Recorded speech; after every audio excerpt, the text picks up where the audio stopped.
everybody. Welcome. I'm excited to have you all here. This is the Quantum Alignment Show, and today we're going to talk about a very complicated and juicy and charged thing, money. And I did a little bit of money earlier this year, and I wanted to kind of circle around and revisit some of it because I keep bumping up in the coaching world, in a lot of the books that I'm reading, in just my own contemplations.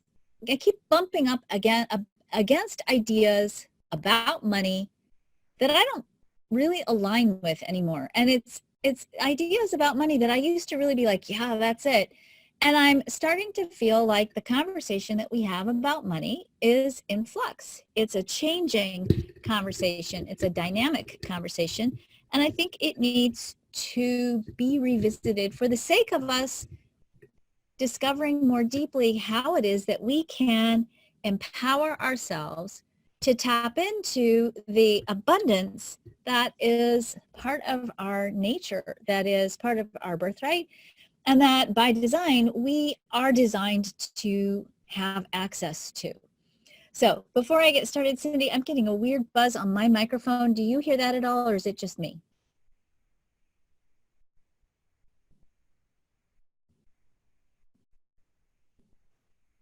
Oh, maybe I lost Cindy.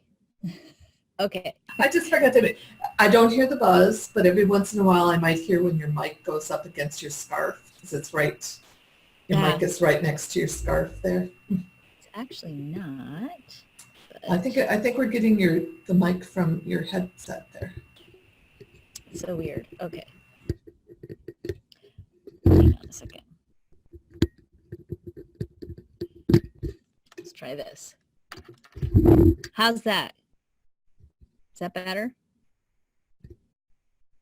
And now I can't. Maria says no buzz on the audience audio. Okay, we're just going to go with this. Thank you, Mario, for your feedback. All right, so always an adventure when you upgrade and then throw away your equipment that you bought. I don't throw it away, just kidding. All right, so let's talk about money, because the energy of money is changing, and I think we need to have a different, more empowered understanding of money. So let's get started in this conversation.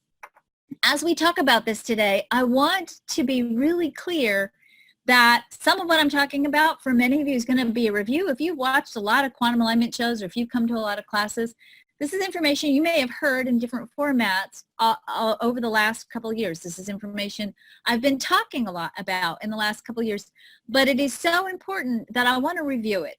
And I want to review it with the understanding that for you, and I know this is true for me too, that because some of the ways in which we are beginning to reframe our understanding of our genuine creative power are shifting, it's kind of like we have training wheels on, and we've been in a funky cycle astrologically since April of this year, where we've been deep in exploring the underbelly or the dark side of our consciousness. And sometimes when we look at the dark side of our consciousness, it re-triggers our old ways of thinking, our old patterns. Those patterns and those old ways of thinking have been brought up to the surface for us to really begin to explore more deeply. Who are we, and how do we consciously craft what it is that we need to craft in order to take this world from where we are right now and move it to a better, bigger, juicier, more abundant fulfillment of its potential. We have training wheels on in our creative capacity, and it's not going to hurt to review the material and for you to drop into an honest place of self-evaluation around where you perhaps stand with your understanding, and not only just your understanding, because this is the thing, right? Okay, I have to get out of here to say this. Let's be honest. And I'm saying this in the most loving place, and I'm saying it from a place probably because I need to say this to myself more than I need to say this to anybody on this call. It's one thing to know it, to cognitively go, oh yeah, that's how we create. Oh yeah, I get it. I understand all this stuff. It's something else to actually live it. And I will just say that for me personally, given the huge quantity of chaos that has been my life this past year. And it's just been, we all have chaotic years. I've had a really intense chaotic year. And it's very easy to know what you should do. It's also very easy to go eat a bag of popcorn and watch Netflix instead of doing what you should be doing. So I'm inviting you to explore with authentic compassion and authentic integrity with yourself. You don't have to blast this all over Facebook or anything else, but to really ask yourself, am I really harnessing the creative force of the universe the way that I know with my brain how to do? And again, this isn't from a judgment place at all. In fact, the purpose of this conversation today that I want to have with you is to take the judgment out of it. Because I do think in some of the very simple ways that we've taught things like the law of attraction, we've also set ourselves up to either judge ourselves or to judge other people if their lives aren't turning out perfectly and they're not perfectly manifesting money or relationships or health and wellness. And I think there's a little bit more to this dialogue than just have great happy thoughts all the time and poof, voila, magic happens. And we need to really explore in a more conscious way what's going on and what's up on the planet right now, especially in the context of money. All right, so let's get started. This is our title for today, Human Design, the Mechanics of Money. Move this. And evolution, because those two are playing together in the same arena. All right. So the first thing, we're going to break this quantum alignment show down into little sections. And each little section has a theme. So the theme of this little section is going to be money, the archetype, and the meaning. All right. In order for us to understand money, the archetype, and the meaning, we have to go through what I'll call the basic mechanics of manifesting. Again, some of you might have seen this before in various different classes. I've been saying the same thing now for years. But I really want you to get this beyond here, to really like viscerally let this drop in on a cellular level, because when you can grok this and learn to live this, it starts to unshackle you from the limitations that our conditioning, our genetics, our experiences have shackled us with, have bound us with, and kept us from really fulfilling the full potential of our human story. When you are creating anything in your life, including money, you are drawing your creative experience from an unlimited, non-manifest field or energy bank of possibilities called the quantum field. There exists. It's not out there. You're in it. There exists in this giant pool of energy and potential, every different potential experience you could be having with money, including those you fantasize about, including those you're wistful about, including those you're actually experiencing, including those your parents experienced, including those your family experienced. If you have the ability to imagine, even for a fleeting second, that there's a different possibility around money available to you, that possibility already exists, because your brain, which is a physical, tangible, collapsed quantum potential, a manifested reality out of the quantum potential, is translating this concept into physical form. Because anytime you have a thought, your body produces chemicals that are measurable, material, manifested things that you can look at in the lab. Your body is manufacturing form, material stuff in response to the thought. So when you have a thought, you're already translating possibilities out of the quantum field into the material world by virtue of creating neurotransmitters in response to that thought that you have. Think about that for a minute. That's how much a possibility it is. So anything you fantasize about, anything you imagine, any possibility you dream of already exists. And when people say, well, it already exists, you just have to attract it to you, that's really hard. Because when we start saying that, then we start to get into this like effort, tractor beam alignment thing that feels tricky and hard and challenging sometimes and frustrating. And I want to give you some insights today that are going to hopefully crack that it already exists thing open a little bit more in a more tangible way, and in a way that your logical mind can embrace without going, yeah, right. Because the minute we start to slide into that self-doubt thing, is the minute we start changing the nature of what we create in our reality. Anytime you begin to explore the possibility of creating something in your life consciously or unconsciously, because you're doing it unconsciously whether you like it or not, anytime we start to explore creating something in our life, we are using a filter to interact with the quantum field, because the quantum field has an infinite number of possibilities. You have a one finite human life. You can't take every possibility in the quantum field and bring it into your reality. Your life's not long enough. It's not complex enough. There's too much stuff out there. It's like going to the candy store at the Mall of America. You can't eat all that candy. You can't process and experience everything that's in the quantum field. So you need a filter. This filter limits what you can see as a possibility for yourself and your life in the quantum field. It gives you a set, a box of options from which to choose. Now, what determines the quality of the filter and what's in that filter is going to be what you think, your belief systems, your family's belief systems, what society has told you, all of your cultural conditioning. It's going to contain the echo or the memory of all the emotional experiences you've had in relation to whatever it is that you're wanting to create. It's carrying the ancestral memories, up to 14 generations of ancestral memories around your experience with whatever it is you're wanting to create.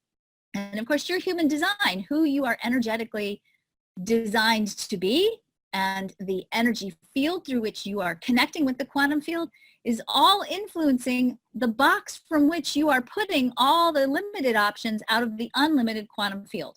And again, let's not get hung up in the word limited, because sometimes limitations are good.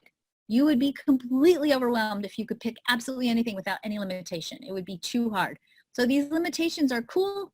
They support you in fulfilling your life purpose and your soul purpose, and they will influence what you see as a possibility for yourself and your life. And you can, by virtue of changing this field, the conditioning field or the conditioning filter, begin to change what you see as a possibility for yourself.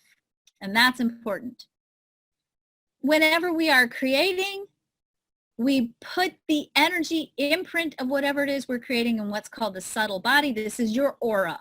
If you go to a good psychic or a good energy healer, they're looking at your aura or your subtle body, and they see in that subtle body the energy template of either what you're about to create into your life or bring into your life, or what's maybe leaving your life. So if you have a cold and you are getting over the cold, you know, a good healer is going to say, oh, it looks like you still have a little smudgy cold thing going on in your aura, and they can maybe start to clear it even more deeply. Or if you go to a really good intuitive or a good psychic, they might look at your aura and they'll go, oh my goodness, looks like you're about to create a soulmate in your life. And that's because the energetic echo is being held in this energy field before it manifests in your physical reality. Then, of course, the next component in this creative process is your actual manifested reality, your life right now. Your life right now, everything that you're looking at, whether you're listening to this on your phone in your car or what's going on in your life right now, is nothing but what we call collapsed quantum possibilities or quantum potentials. Okay, you have manifested or physically created through this process of choosing options based on what's in your filter, the manifestation of a potential into a physical form. If you want to look at it a little bit differently, you'll see you have the quantum field of infinite possibilities, your life right now. There's a little blue filter across the middle of the screen, keeping it simple here. That filter is the emotional body, the subtle body, the mental body, and it's basically the story you hold about who you are. And that story is comprised of your human design, your ancestors, your epigenetics, your cultural conditioning, the global consciousness that's hanging around us right now, and all those other pieces that make you who you think you are. We have been learning for years now, and in some cases, I think some people even more than 100 years were saying, I create my own reality, you create your own reality. If you're going to create your own reality, you have to know who you are. And you have to know what's in that filter that's influencing the options that you're allowing yourself to see in the quantum field. Here's the deal. You are the space in between your manifestations. You're not your manifestations. Those are highly malleable. that space, that creative force that is the interaction between your physical life and the quantum field is consciousness. Consciousness is basically the rocket fuel that creates. So if you want to look at it a different way, there's just a different way of seeing it. You've got your physical body, the subtle body, the mental body, the emotional body, the quantum field, and consciousness is the mediator that is influencing what you create and how you create out of the quantum field into your physical reality. Now, quantum physicists know that if they look at quantum particles, the building blocks that make up the material world, they can measure the movement of what's called a quantum potential, okay? Or they can measure the movement of potential, because potential is always in movement, and subatomic particles and atomic particles are always in movement, and they're disorganized and they're just flowing in movement. They can measure the movement, or they can measure the location. They can identify where it is, but they can't measure both at the same time.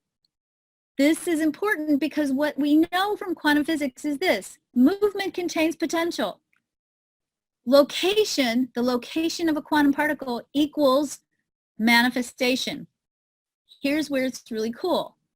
The meaning that you hold about ideas and concepts and potentials, seen through the filter of the story of who you are, determines what you make manifest. All right? What does that mean? It means the meanings that you have about very basic neutral ideas that we sometimes use the word archetypes. An archetype is basically a neutral concept, like money. Money is an archetype. Money is, by definition, is something we give in exchange for value. All right? That's a neutral concept. It's neither good nor bad. It's just a thing. But the meanings we give things determine how we experience those things or how we manifest those things in our physical reality. The meanings that you hold are determined, as I said, by your conditioning field. They're influenced by your human design, your life purpose, and your soul purpose. And I put it that way on purpose because sometimes things manifest in our reality and it has nothing to do with you and your high vibe and your intentions and your affirmations and the things you set up on the new moon and the crystal grid you put on your altar. Sometimes the things that happen in our life are just freaking mysterious.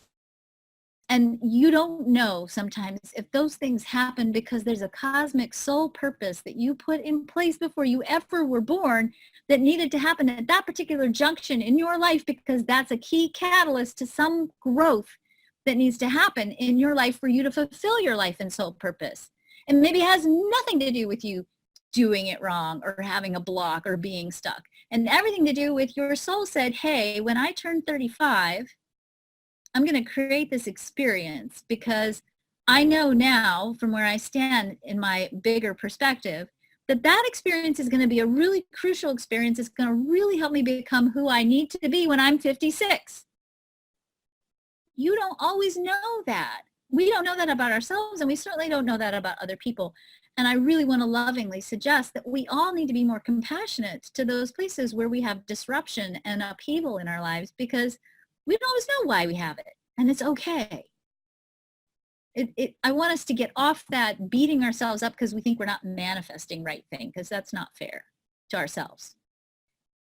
But you can influence what you create, and you certainly can control the quality of the experience you choose to have in the face of what you create. You might not be able to change what you create or what shows up in your world, but you can change your experience of it. If you want to create what you want, you have to ascribe a meaning that's in alignment with what you desire. So let's talk about money for a minute. I'm actually going to give you a 1 minute break here, okay? I'm going to set the timer. A 1 minute break. And while I have this 1 minute, I want you just to make a list of every thought, every feeling, every emotion, everything that gets triggered, good or bad, happy or sad, when you think about the archetype of money. What comes up for you when you think about money?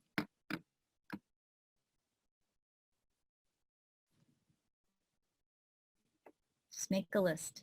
Everything that comes into your mind.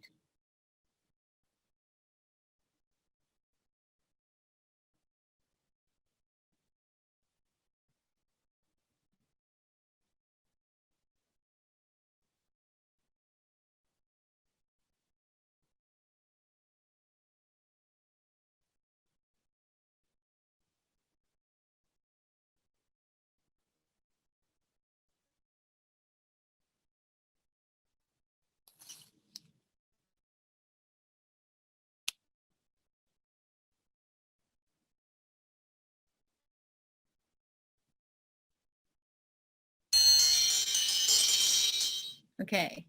So just real quick, let's take just a second. What are some things that came up for you? Just throw them in the chat or throw them down on the Facebook page. And while you're doing that, I'm going to tell you what just happened to you. When I said the word money, it triggered a photon storm in your brain, a storm of light, because that's how the brain communicates with itself.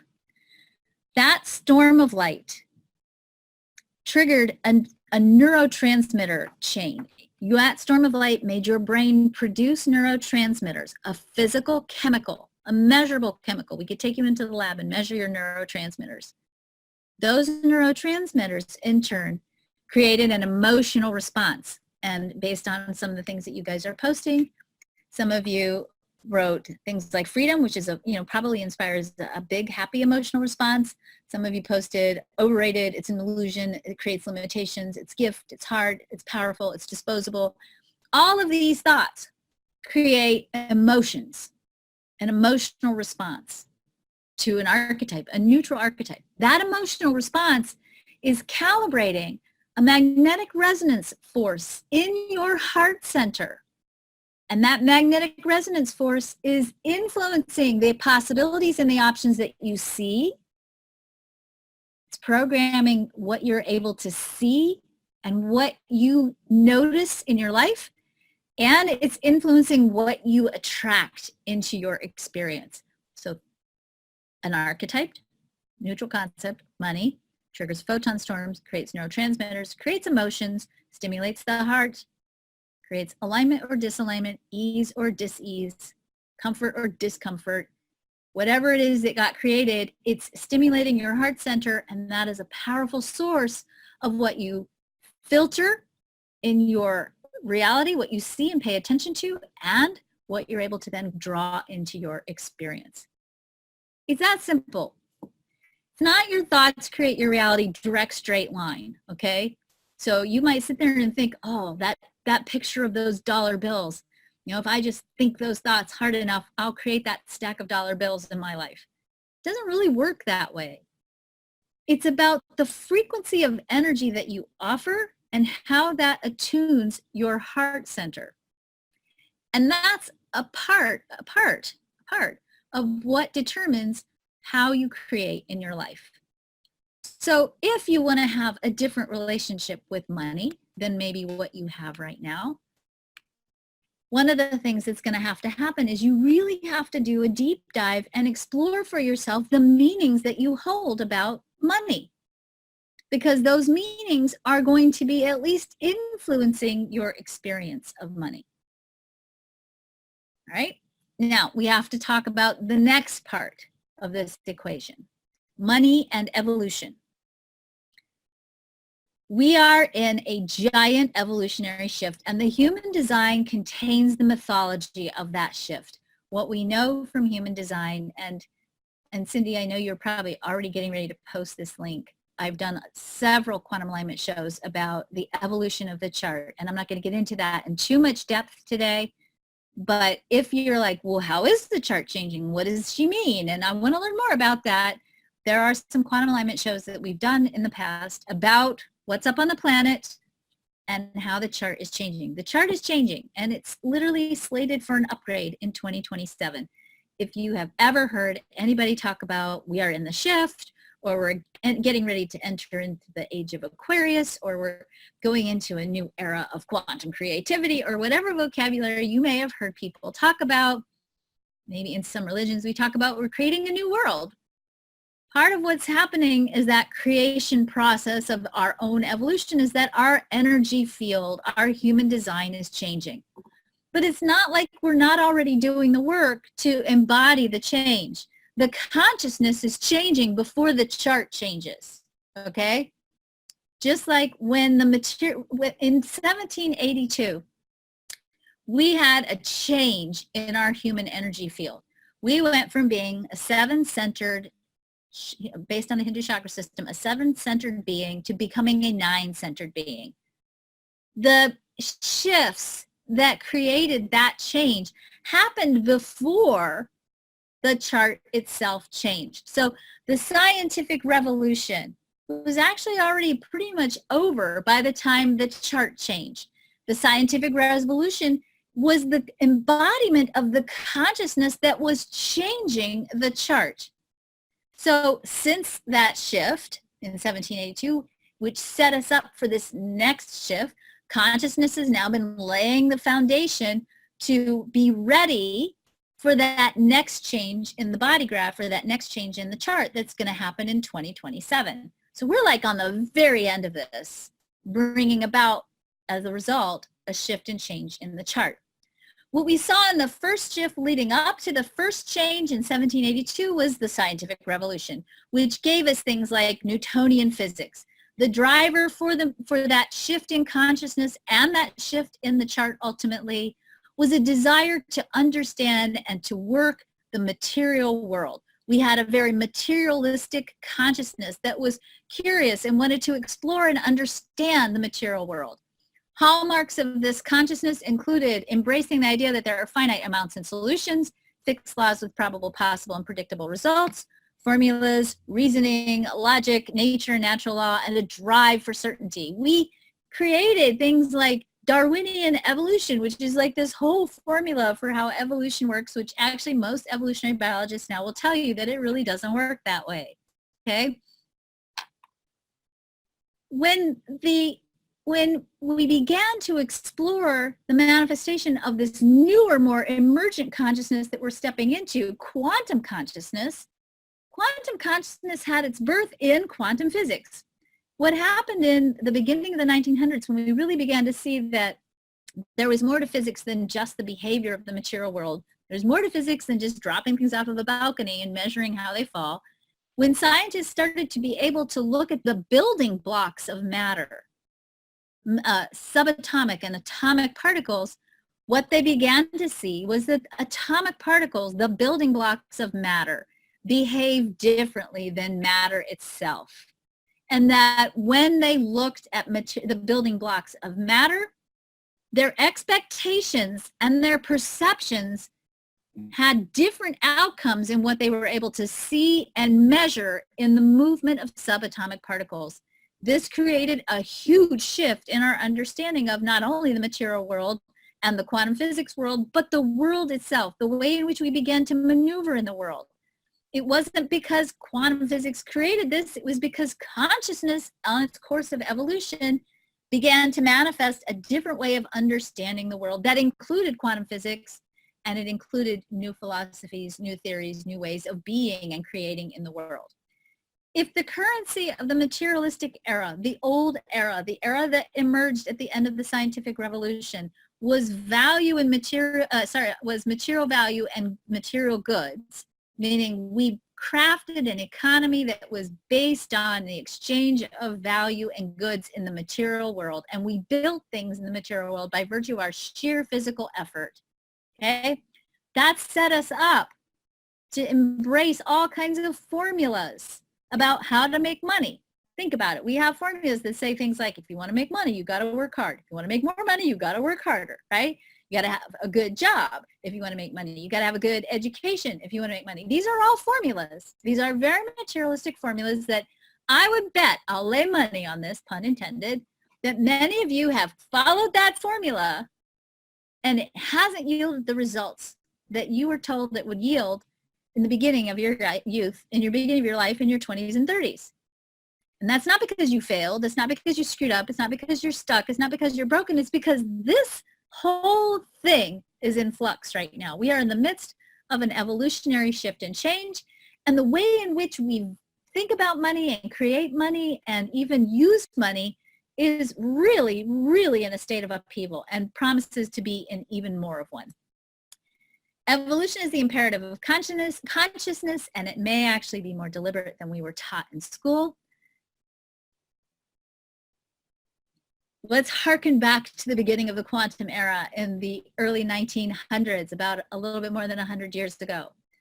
As quantum physics emerged onto the scene as a recognizable and valid science, we saw shifting along with that, because everything we do in the material world is an outpicturing or a collapsed manifestation of consciousness. As consciousness evolved, and we moved into quantum consciousness, we saw not only a change in how we understand the function of the material world, we saw a change in the way in which we think about creating in the world. We saw the beginning of what's called the New Thought movement with teachers such as Ernest Holmes, Edgar Cayce, Madame Blavatsky a little bit on the earlier end, Rudolf Steiner a little bit later, Maria Montessori. We saw this whole movement, this New Thought movement that began with your thoughts create your reality. Okay, now we're not moving reality by doing work, right? We're thinking. Now you guys know from what I just told you that your thinking creates neurotransmitters, which creates an emotional frequency, which stimulates the heart to attract things that match that emotional frequency, right? So now we know that the thoughts are actually creating a vibrational frequency, and that frequency of energy is incredibly creative, which is why the emotional solar plexus in the human design chart is actually the most creative center in the chart, because it's that place where the frequency of energy we hold there influences what we're attracting into our life experience. We learned that we create non-locally, meaning it's not about doing the physical work of the world only. You might have to do some of it still because we're in betwixt and between, and I don't know what it's going to look like as we continue to move through this shift. But you don't just create with your work, because you all know, I know because I don't have a single lazy client, that you can work your butt off and not necessarily get the results, or sometimes magic happens and you didn't really work that hard at it at all. So it's not really about the work you do anymore. We saw that there's a thing called fundamental creativity, that we are able to actually create beyond what we think is possible. Miracles are possible. Unlimited options are possible. We saw that instead of money, or we're actually beginning to embrace that instead of money as being the driver for the economy, the idea of well-being is becoming the driver for our economy. And I'm going to address that in more depth in a minute. And we began to learn how to embrace change, uncertainty, and potential, rather than needing to have finite, limited, certain solutions to things that limited what we were actually able to create in the world. The currency of the quantum era is well-being. The economy, the economics of the new consciousness is not so much about material gain and material wealth. It's about accessing or tapping into higher states of well-being. And if you look even at our world right now, I can't see your hands. If I asked you to raise your hands, I would lay money on the fact that most of you are probably coaches or therapists or healers or intuitives, people who are involved in some way, shape, or form through their work in facilitating a greater state of well-being in the world. And if that's what you do for a living, I think you should be very prepared and embrace the idea that you're on the leading edge of a new economy. And if you think you're struggling doing this work now, it's going to get better. It's going to become easier, because the dictate of the modern consciousness, of quantum consciousness, is that we need to facilitate for each other higher states of well-being. And if that's what you do for a living, then you're going to be on the leading edge of a shifting economy. So hold tight and don't quit. So we're going to be creating well-being, meaning we have to be well, we have to live well. And from that place, then we are able to share well-being with the world. And when you do that, you then leave your indelible vibration on the planet. I want to just take a quick brief foray, because this is not going to change that much in the chart. I want you to see that abundance is your birthright.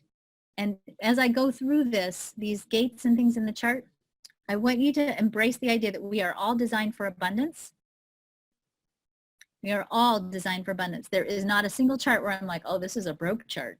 Oh, this is a chart that's not supposed to have anything. This is the chart of a person who's supposed to be, eking out an existence in the wilderness, living hand to mouth. Okay? There's no chart like that. So when I'm talking about this in the context of the abstract of what the chart says. Some of you are going to have these aspects of the chart colored in, defined. If you have these aspects defined, it means you have a fixed theme that you're exploring in your chart through this definition.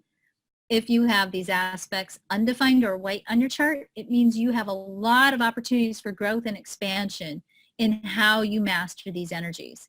But for all intents and purposes, I'm just talking about the chart in abstract. What we see first and foremost is here we have the gate 55, the gate of abundance in the chart. And I'm going to talk more about this gate in just a minute. We see that the chart tells us that when we are holding a high frequency of emotional energy, a frequency of emotional energy that is in alignment with faith in the unseen, trust in the support of the universe, when we believe in our abundance and we can hold that frequency of energy, then we create abundance in our lives. This has nothing to do with work. I'm just pointing this out, especially for my projectors on the call. This is nothing to do with work. This is about holding a frequency of emotional energy. This right here is the only place where physical work is potentially, and I'm saying potentially, in the chart. The 14.2, the channel 14.2, is a channel that generates resources, that helps you create resources, that supports you in fulfilling the full expression of your identity. Okay, it's not about creating money to buy a house, unless that's part of your self-expression.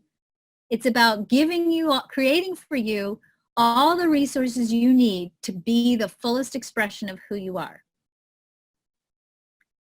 That happens because it's on the sacral center in response. Okay, so it happens when the timing is right, when you're ready, when your energy, your emotional frequency is ready.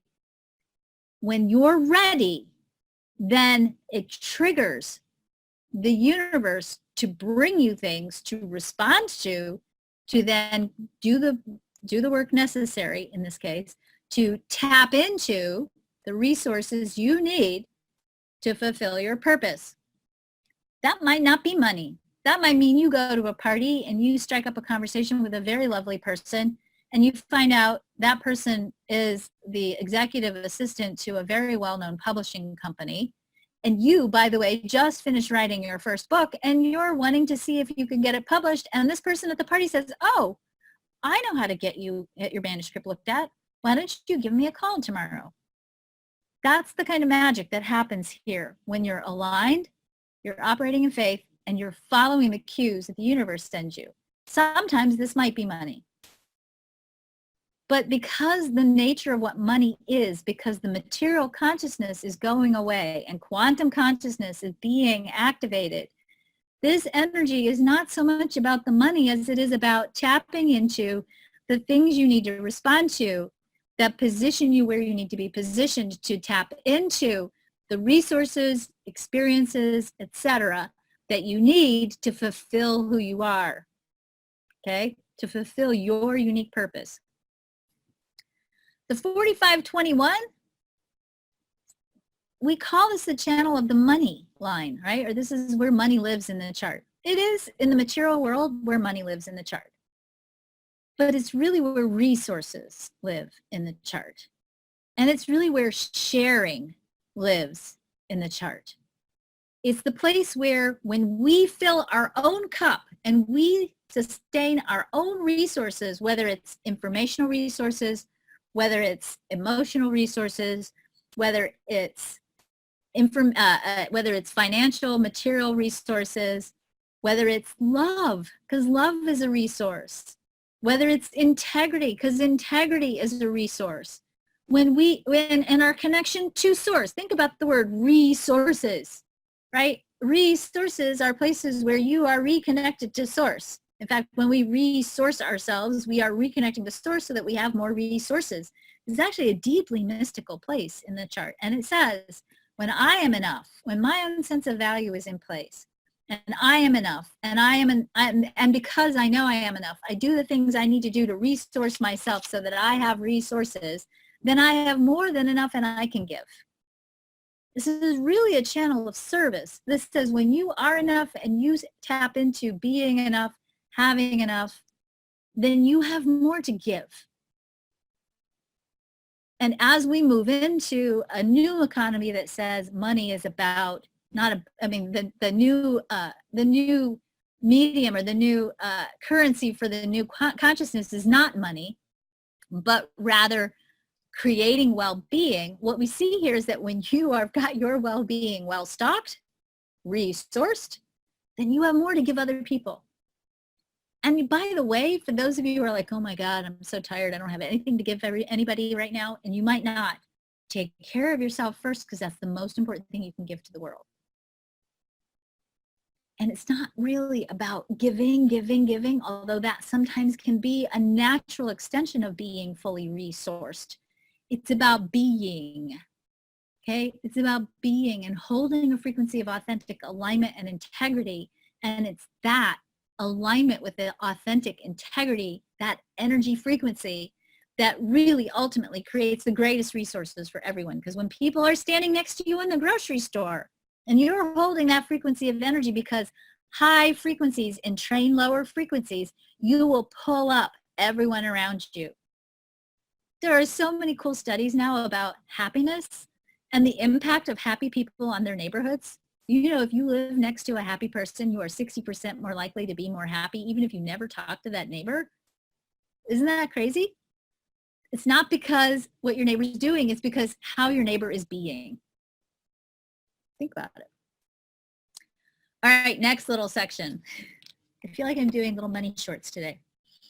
Money and faith. Remember I talked about the gate 55. In the new chart, the chart that's changing in 2027, this gate, the gate of faith, becomes the driver for the entire human design chart. The entire creative human process originates and initiates in this gate 55, which says our ability to create in the world is profoundly influenced by our capacity to deliberately and consciously harness our connection to source and that unlimited creative power that we get when we connect to source. And from that place of faith and emotional alignment, we create what's next in the world. And we can't do it if it doesn't feel right. So let's talk a little bit about what does that mean in a very concrete way. Right now, we are operating a lot more out of the left, some of us are, a lot more out of the left side of the chart, the spleen, the reactive side of the chart, versus the right side of the chart, the more deliberate part of the chart. The spleen center, which is where we have our creative driver right now, part and parcel, where it's in flux, but the spleen center is reactive. It is based on or rooted in the pulse of fear. Fear is the pulse that says, oh, I need to take some serious action here on a splenic level. So when we look at all the gates of the spleen, you see that every one of those gates has a different potential for a fear. And in fact, I did a quantum alignment show earlier this year. Cindy's going to go find it. About the fear gates of the spleen. So if you feel like, oh my God, my spleen is giving me a big problem and I need to work on my spleen. If you watch the fear gates of the spleen video, it'll give you some insights onto the fear gates of the spleen and maybe what you can do to bust through those fears. When we operate on the splenic level, because it's base instinct, and it's good instinct, you need this center. This is a very important center, and it's not going to go away. It's just not going to be functioning in the same way. But it will still give us that pulse for fear. If like a bear is chasing you, right? You want to be afraid of a bear chasing you. I think I talked about that in my video recently, my evolution report this week. You want to be afraid of a bear chasing you, or a dog growling at you in the street that you don't know, or things that threaten your survival. That fear pulse is important because it spurs you on to take action that protects your life. And when you take care of your life, you're adding to the goodness in the world because your life is that important. But because we're in the midst of this evolutionary flux, it's very complicated for human beings because we start to get really afraid of things like getting up on stage and giving a talk, or submitting our manuscript to somebody to edit, or worse yet, to give somebody an advanced reader copy and have them critique it.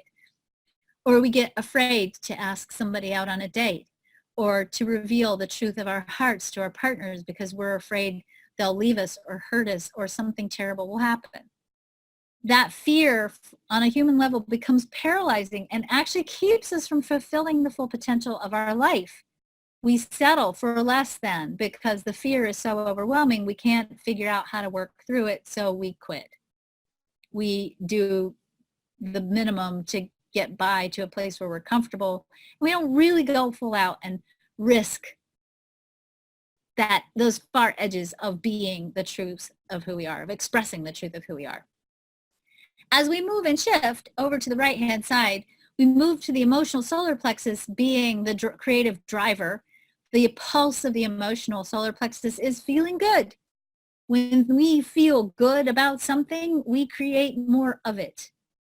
Okay, and the more we can consciously cultivate good feelings about something, the more goodness we can create in our lives, including the more well-being and even the more money sometimes we can create in our lives. Now, emotional energy it's an energy.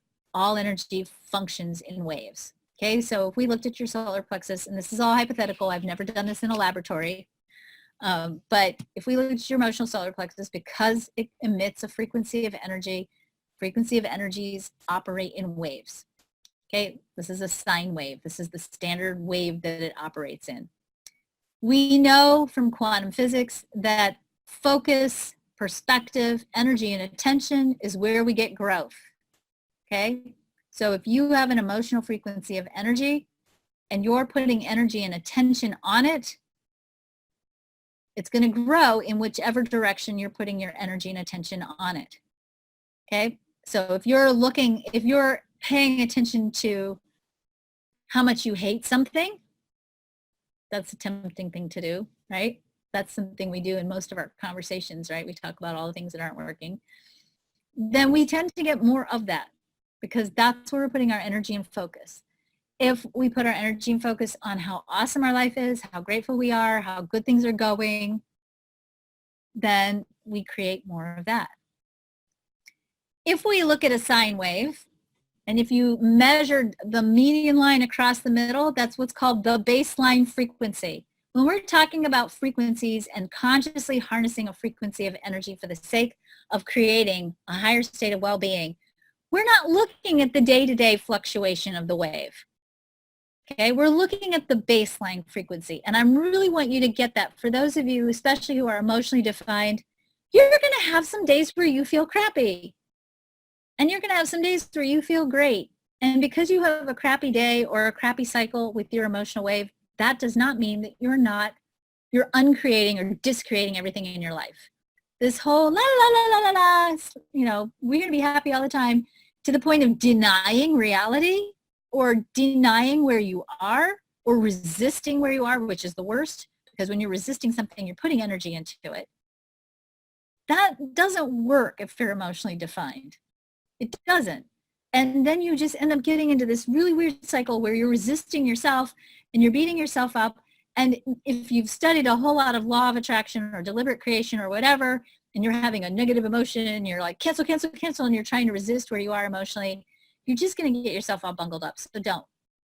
Go for the baseline. Recognize that you're going to have daily fluctuations or weekly fluctuations or monthly fluctuations, and it's not erasing everything you're doing. It's the baseline frequency that's important, okay? Now, I talked about baseline, we talked about frequencies, high frequencies of energies. I want to show you what that means and why that's important. When we talk about frequency of energy, we're talking about how many times over a measured period of time does that energy wave go from high to low, right? How many times does it peak and valley? A low frequency wave has a low frequency of movement over that specified period of time. A high frequency energy has a lot of movement over a specified period of time. The reason why this is important to look at is this. When we have a low frequency wave, it's very easy when you get on the low side of that low frequency wave, when you're in that valley, and you're like going, oh my God, this is going on for so long, because it starts to lengthen and drag on the more you focus on how much you hate it, right? You're not only lowering the baseline as you point your energy and your focus down, you're also slowing the wave down even more, making the time that you spend in the troughs, in those valleys, longer and longer and lower and lower. I'm not saying if you start to go down on your emotional wave that you should get into a stage of resistance and freak out, but to instead go, check me out, I'm low on my wave. What can I do to create a state of well-being for myself while I'm on this part of my wave? I know my wave's going to change. I know my life is good. I am grateful for everything that I have. I am going to take myself into a state of bathing in beauty while I'm here. I'm going to do the things I know I enjoy doing for myself when I'm low on my wave, and not beat myself up for it, and not, roll my eyes to the heavens and freak out because I think I'm uncreating everything I was trying to create using the law of deliberate creation. No. What you want to do is when you're in the low end of that wave, just keep looking up. Be with where you are and know that you'll get to a different place because that's the nature of a wave. You'll never be stuck in the trough forever.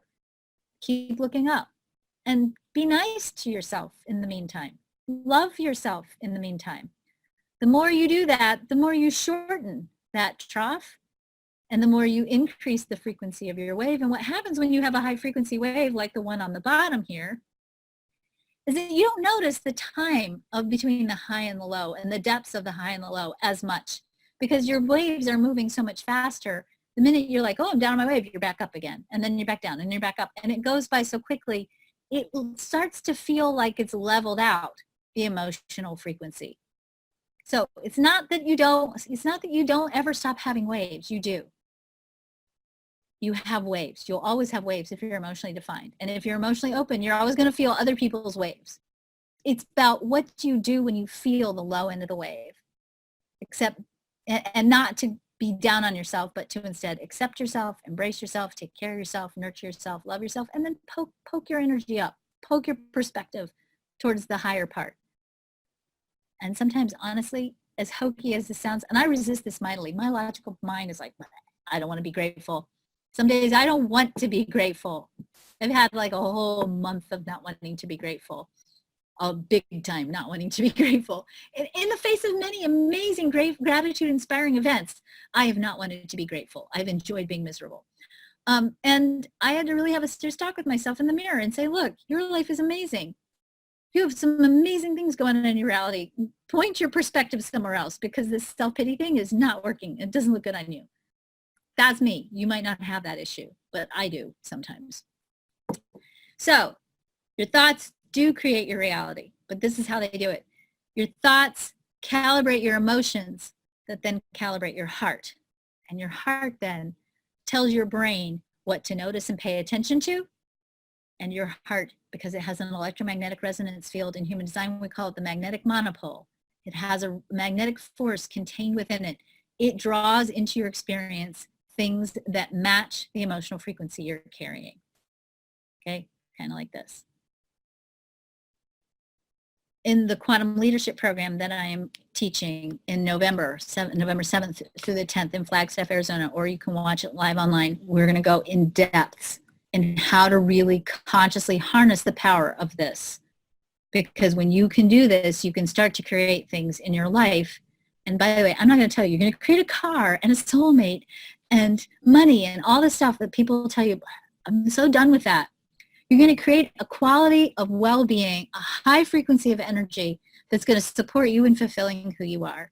That's going to support you in being free and authentic and to feel fantastic in you being free and authentic so that from your existence, you lead others to do the same for themselves.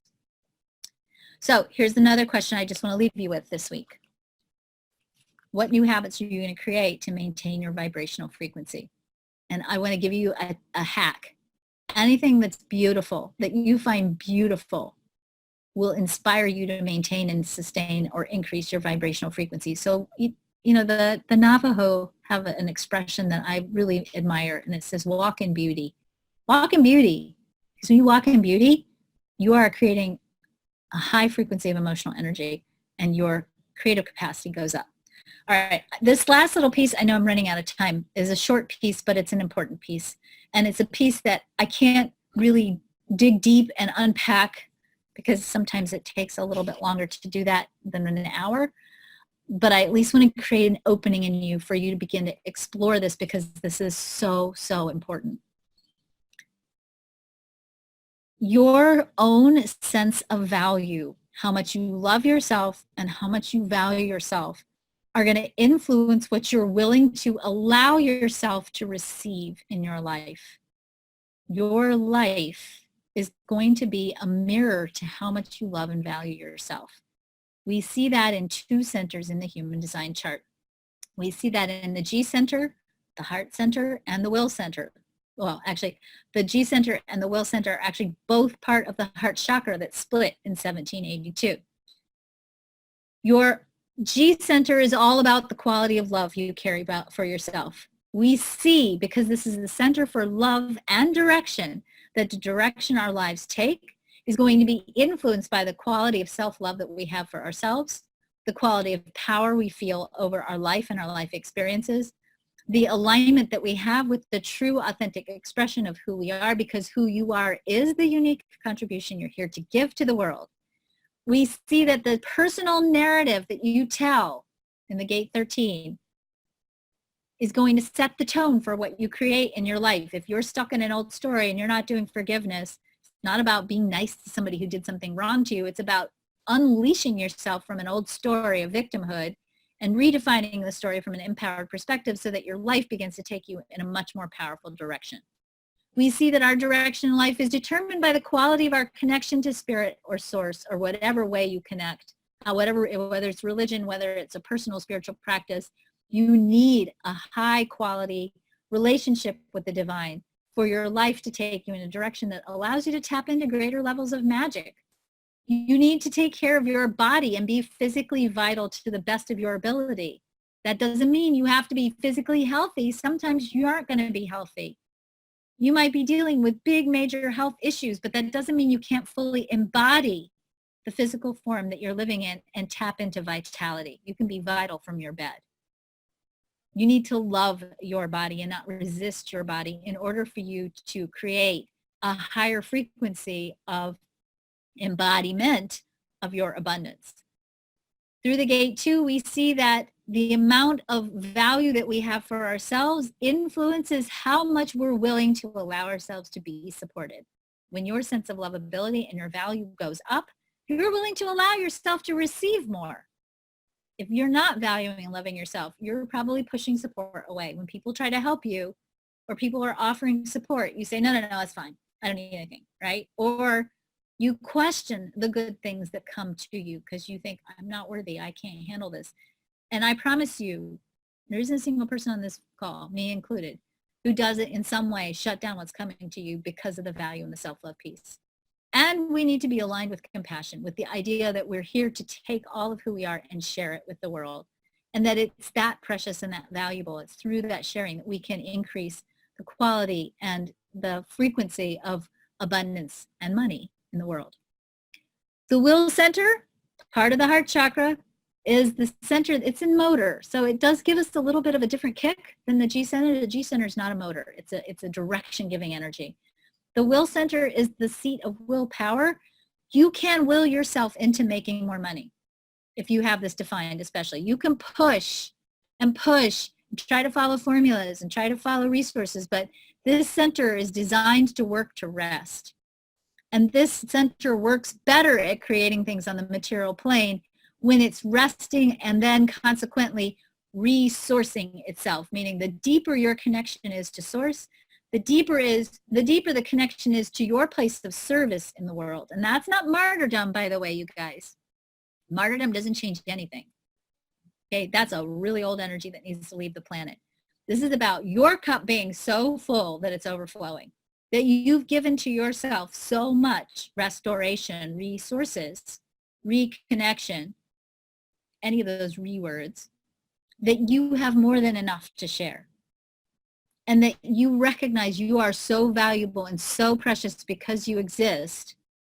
And that recognition that this unique, once-in-a-lifetime cosmic event that you are living in, that is your story, your life, is so valuable. It's worthy of being supported. It's worthy of being taken care of. It's worthy of being in an environment that is self-generous, internally and externally, because that alignment with the value, the preciousness of who you are, creates a greater quality of value in the world. So we see in the highest expression of the will center or the ego, we see the possibility of spiritual service, service through sharing, service through community, service to integrity and truth. Last but not least, and this is my important point that I really want to leave you with, we have to, as part of being on the leading edge of consciousness and the emergence into a quantum world, we've got to change the definition of value in the world. I talked about this on a blog post I did this week. If you go to the farmer's market and you buy produce from the farmer, and I don't know how it is where you guys live, but in our community, we have farmers markets where people are growing food with their own hands in their backyard. This isn't some farmer bringing a bunch of bulk stuff to the market. It's a local market. And you know, when you pick up that turnip or that carrot or that radish or that fennel, that somebody has lovingly nurtured this plant from seed to harvest. They've gotten rid of the bugs. They've watered it. They've made sure it had good light and good nutrients, right? And then they picked it and then they put it in their truck or their car and they brought it to the market and they laid it out on this beautiful table. This is valuable. It's precious. It's non-commodified, right? And that purchase that you make of this beautiful fruit or vegetable is highly valuable and a reflection of not only your value, but the value of the person who grew it, right? It's an honoring process to have this exchange of value that facilitates a higher state of well-being for everybody in the exchange. Our economy in its old materialistic manifestation has become so over-commodified that when you go to the grocery store or you go to Walmart or you go to wherever you go to shop in mass quantities and you're buying a product, a shoe or a shirt or a microphone, and you're completely disconnected from the people who created it for you. That object has lost its value and its connection to the value of the person who's created it. In a material world, that doesn't matter because we're working with formulas that are all about the exchange of the currency of the material world, which is money. In the quantum world, this begins to matter a lot because here's what happens. When we start to heal our own sense of value, the understanding that we have that our lives, who we are occupying our lives, is pressure. Sorry, not pressure. It feels like pressure. Is precious. Precious, right? It feels like pressure sometimes to try to value yourself, and that's hard. When you can own your value and you begin to craft for yourself a life that reflects that value, you start to make different choices in the economy. I'm too valuable to allow myself to buy low quality food, for example. And I'm not saying this is an immediate thing, and I'm not saying that this is a choice that sometimes we can make under the circumstances that we're working in. Sometimes we have to work on the value piece first before the material world that you're living in begins to shift to reflect that value. It takes time sometimes. But the more we can move into a life that expresses the value of who you are, not only does your own sense of value change, we begin to better value each other. We begin to make different choices in the way in which we live that takes other people's value into account. I'm not going to say to the person who grows my vegetables at the farmer's market things that I might be tempted to say to them on Facebook if I didn't know who they were, for example.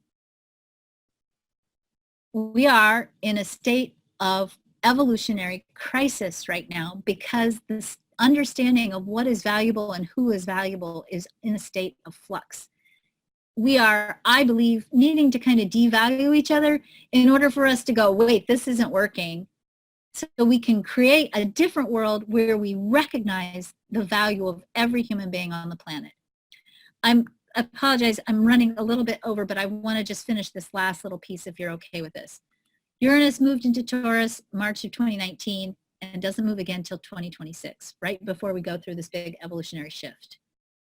We are in the middle of a cosmic restructuring of our relationship with money and value. And if money itself isn't working for you or you're struggling with it, I would guess, I'll put money on it, that part of what's going on for you is you're learning more about how valuable you are. And you're doing a tango in your relationship with money because the idea, the concept, the archetype of money itself is in a huge state of flux. The last time Uranus was in Taurus, we went through a giant cycle of restructuring on every level, including socioeconomic. We had terrible tragedies happening on the planet. We had Dust Bowl. We had Great Depression in the United States and globally. We had Hitler. We had the Holocaust. We had a deep cycle where we othered each other because we lost connection with the value of who we are. We're in a cycle right now where our ancestral memories are being re-triggered, and we have an invitation now to clear our genetic lineage of anything, any thought, belief, any experience that's keeping you from seeing your preciousness, and consequently keeping you from seeing also the preciousness of others. So much of what we think about money comes from duality, which is material consciousness. Material consciousness, formulaic ways of thinking, are dual, have not, okay? The real dangers of lack consciousness, if we start to dive into what we don't have and be afraid we're not going to have enough, is we start to move into othering. And I really think that's the source of fear and war and disruption on the planet right now. When we think we don't have enough because we think we are not enough, we don't share. We don't see the value in others. So I do want to leave you with this. This isn't necessarily an uplifting exploration, but I really want you to explore. Where are the places in your life where perhaps lack versus abundance might be playing out? Where is have versus have not playing out? Where is a them versus us consciousness playing out? Where is male versus female consciousness playing out? Where are conservative versus liberal consciousness playing out? Anytime you slide into a dualistic perspective, you're sliding into a materialistic consciousness. We want to change the nature of how we see possibility and the manifestation of potential in the world. We have to get diligent about looking at those places where we divide the way in which we think into black or white, have or have not, lack versus abundance. As we heal ourselves and we begin to explore that there is no limitation on what we can create, we don't have to follow the old formulas anymore. As we heal our understanding of what's possible for ourselves and our own lives, and we heal our own value, we not only heal ourselves and our ability to create more wealth in our lives, greater wealth that maybe isn't money, that's better than money, that's feeling awesome in your life and in your body. As we heal ourselves, ultimately, what you then do through your own self-healing, ultimately, is to heal the world. That is where I will leave you today. I want to thank you for bearing with me as I push through this super fast and super hard. I know this was a little bit long, but we're headed in the right direction. Because you guys are here listening to this, we're all headed in the right direction. But we have to be very diligent and take good care of ourselves along the way.